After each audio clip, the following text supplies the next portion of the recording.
hand me the non-waterproof pack. In fact, let me move over here where it's shallow for a second. I can stand. And as Matt's moving around, as you can see, the A.L.I.C.E with the compartmentalized gear in it. I picked this pack up before Matt brought it out here, and it's got to weigh at least 15-20 pounds easy, just with the gear in it, and then it's another 5 pounds just for the pack and the frame.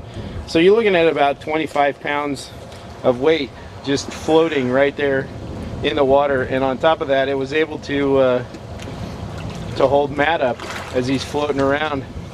And now in Marine Corps swim qual, this is actually one of the stages of the qualification where you actually aren't really swimming. You're just hanging in your pack and practicing that bicycle kick with your feet. And that's in full gear. That's you're wearing a helmet, a Kevlar. You're wearing your flak jacket, and you've got a training rifle, which still sinks just like a real rifle. And my pack held me up every time.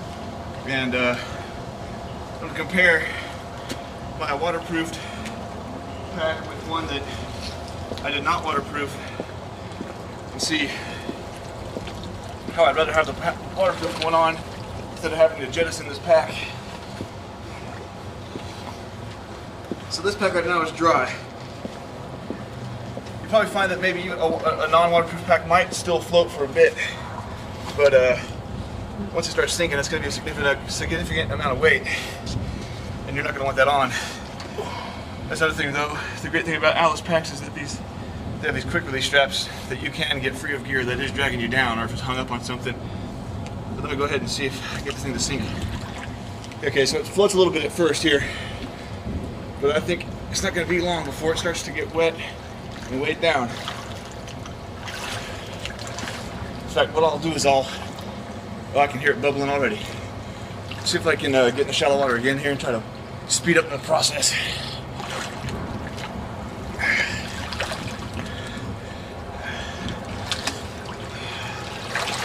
I'm going to speed up the water logging here. See all that air escaping? yeah, I was just going to say, as you look at that, I'm going to zoom in here, and you can see these bubbles. That air coming out is water getting in. And when Matt pushed the... I'm actually pretty amazed that the thing still feels buoyant, but the problem again is, even if this thing did stay buoyant, the clothes in it are all soaked. Yeah. But when Matt pushed the other A.L.I.C.E, which is still floating around the pool all on its own, when he pushed that one down, I had a hard time getting it to go down with me. This one now, yeah, there's no buoyancy in that at all. Now I can see it's. I'm really not having to work very hard. It came back up, but I'm not working very hard to hold it down. It's damn well waterlogging. Again, here, there you go. I'm letting. That's a lot of air coming out. Again, see. We got rain, Bubba. Now, if you were near shore, this would probably be buoyant enough to get you, that you'd still make it to shore with it. Again, but your stuff would be wet, it would be cold. If you're out in the middle of a larger body of water, like a large lake or the ocean or something like that, I think if you're trying to swim this thing, pretty soon it's gonna start sinking on you. Well, okay, plus the fact that now you can still got a little bit of buoyancy, but it's getting to be negative, and the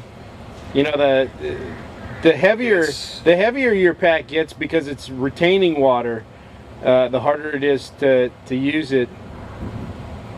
Okay, there it goes. It's sinking now. Now this thing is gonna be a liability if you're in the water with it. Again, and I do this with just clothing. Your actual kit that you're out in the wild with is probably gonna have other stuff that's gonna be heavier and non-buoyant, like your e-tool, your shovels, an axe, a gun, ammo. Ammunition is gonna be really heavy. Canned food, if you got canned food in there.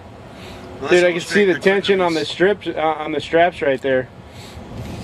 And I'm just gonna say something real quick right here. It's starting to rain just a little bit. It's not a warm day, and he's gonna. Oh, that's heavy now. He's gonna put this pack on, and I don't do water rescues.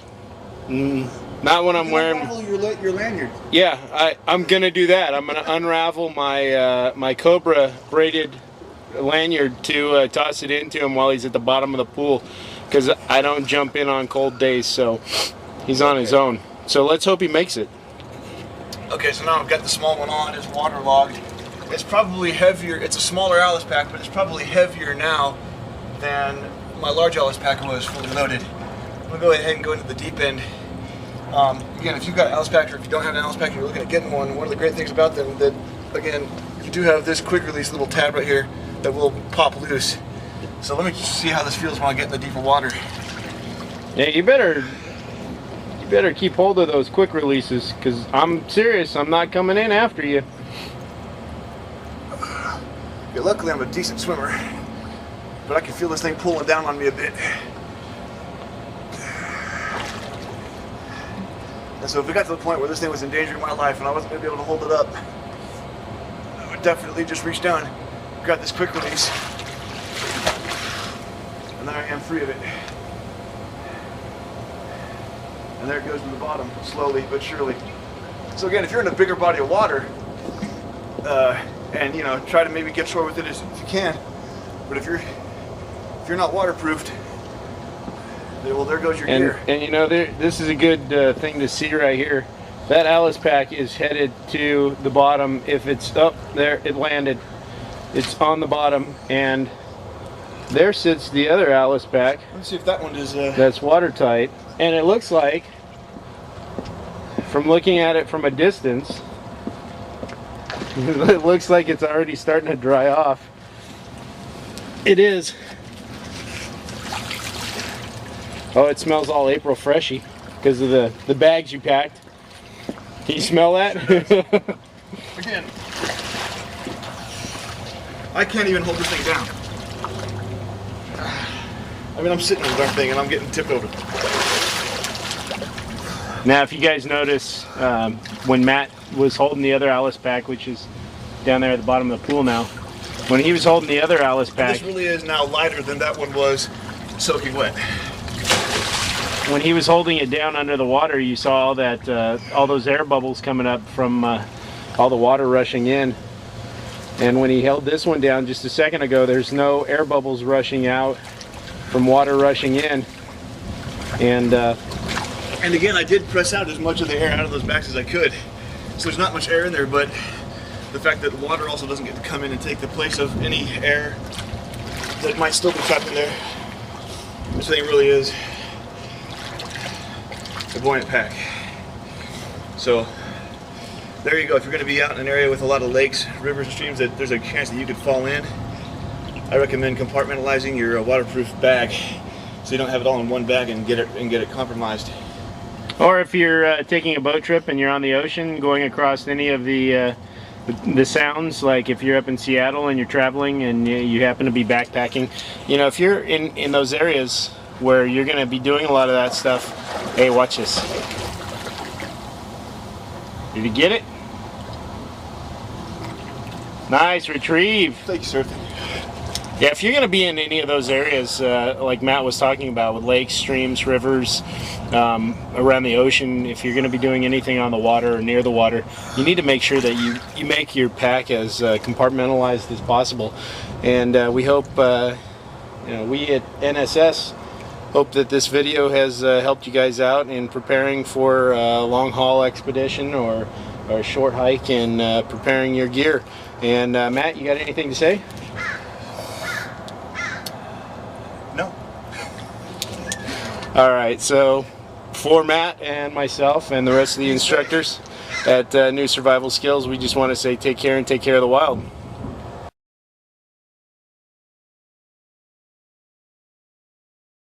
And, you know, just a shout out to you guys out there on the N.S.S. fan page. If there's anything that you guys want to see us do, like,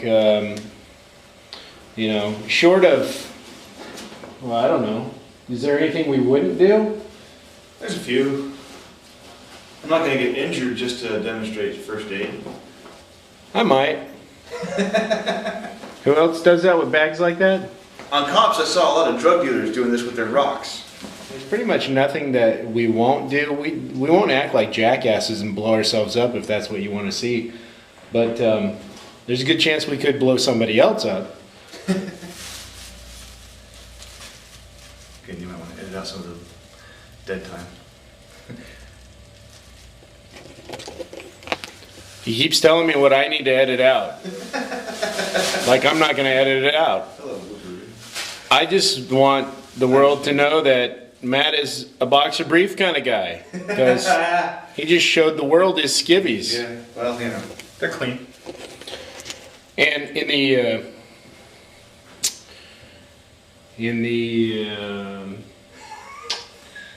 the shit. Let's try that again. All right, so this morning I checked the Facebook fan page, and on the YouTube we had a comment from one of the fans that was asking questions. It's hard for me to keep a straight face when this jackwagon's behind me. We had one of the fans ask a question about this. I talked about it in one of the other videos, the Cobra wrap that I had done on my knife. And he asked if we would do a tutelage or a how-to video on how to make it. Tutelage? I've never even looked at another guy. Where this guy comes up with his stuff, I just don't know. Yeah, so... you want to redo this? What I was going to do, because he had asked a question, another person had asked another question about it, because there's a website that sells the Ranger wristbands, or what do they call them, Paracord bracelets. Yes. We make our own.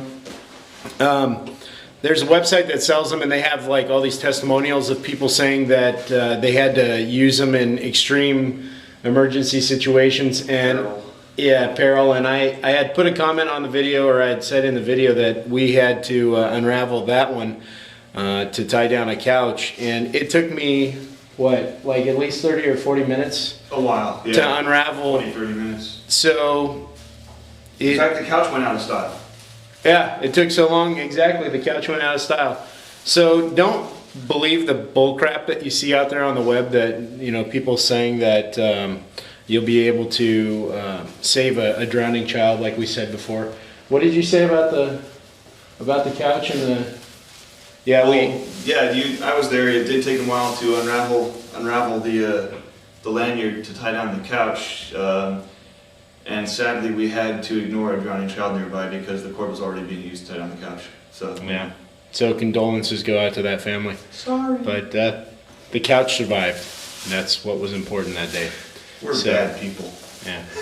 So stay tuned and look forward to the next video.